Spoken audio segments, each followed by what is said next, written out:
Hi hello ನಮಸ್ಕಾರ ಸ್ನೇಹಿತರೆ, ರನ್ನ ಟಿವಿಗೆ ನಿಮ್ಮೆಲ್ಲರಿಗೆ ಸ್ವಾಗತ. ಕನ್ನಡ ಕಿರುತೆರೆಯಲ್ಲಿ ಸಾಕಷ್ಟು ಧಾರಾವಾಹಿಗಳು ಅಂತ್ಯವನ್ನು ಕಾಣುತ್ತಿದ್ದು, ಕನ್ನಡದ ಜನಪ್ರಿಯ ವಾಹಿನಿಗಳು ಹೊಸ ಧಾರಾವಾಹಿಗಳನ್ನು ತರಲು ಸಿದ್ಧವಾಗಿವೆ ಎಂದೇ ಹೇಳಬಹುದು. ಇದೀಗ ಜಿ ವಾಹಿನಿಯ ಜನಪ್ರಿಯ ಧಾರಾವಾಹಿಗಿರುವ ಬ್ರಹ್ಮಗಂಟು ಧಾರಾವಾಹಿಯು ತನ್ನ ಕತೆಗೆ ವಿದಾಯವನ್ನು ಹೇಳಿದೆ. ಇದರ ಬಗ್ಗೆ ಇಂದಿನ ವಿಡಿಯೋದಲ್ಲಿ ತೆಗೆದುಕೊಂಡು ಬರೋಣ. ನೀವು ಸಹಿತ ಈ ಧಾರಾವಾಹಿನ ಇಷ್ಟಪಡುವುದಾದರೆ ಈ ವಿಡಿಯೋಗೆ ತಪ್ಪದೆ ಒಂದು ಲೈಕ್ ಮಾಡಿ.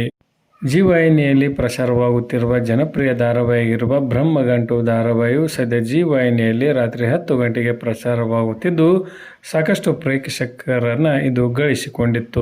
2024 ಜೂನ್ 17ರಿಂದ ಆರಂಭಗೊಂಡಿದ್ದ ಬ್ರಹ್ಮಗಂಟು ಧಾರಾವಾಹಿಯು ಇದೀಗ ತನ್ನ ಕತೆಗೆ ವಿದಾಯವನ್ನು ಹೇಳಿದೆ. 2 ವರ್ಷವನ್ನು ಪೂರೈಸಿ 600ಕ್ಕೂ ಅಧಿಕ ಸಂಚಿಕೆಗಳನ್ನು ಪ್ರಸಾರ ಮಾಡಿ ತನ್ನ ಕತೆಗೆ ವಿದಾಯವನ್ನು ಬ್ರಹ್ಮಗಂಟು ಧಾರಾವಾಹಿಯು ಹೇಳಿದೆ.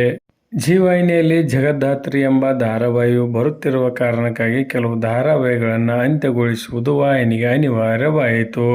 ಕಡಿಮೆ TRPಯನ್ನು ಪಡೆದುಕೊಳ್ಳುತ್ತಿರುವ ಧಾರಾವಾಹಿಗಳು ಅಂತ್ಯವನ್ನು ಕಾಣುತ್ತಲಿವೆ. ಇದೀಗ ಬ್ರಹ್ಮಗಂಟು ಧಾರಾವಾಹಿ ಸಹಿತ ತನ್ನ ಕತೆಗೆ ವಿದಾಯವನ್ನು ಹೇಳಿದೆ. ಈ ಧಾರಾವಾಹಿ ಬಗ್ಗೆ ನಿಮ್ಮ ಅನಿಸಿಕೆಯನ್ನು ತಪ್ಪದೆ ಕಮೆಂಟ್ ಬಾಕ್ಸಲ್ಲಿ ತಿಳಿಸಿ. ಧನ್ಯವಾದಗಳು. ನಮಸ್ಕಾರ.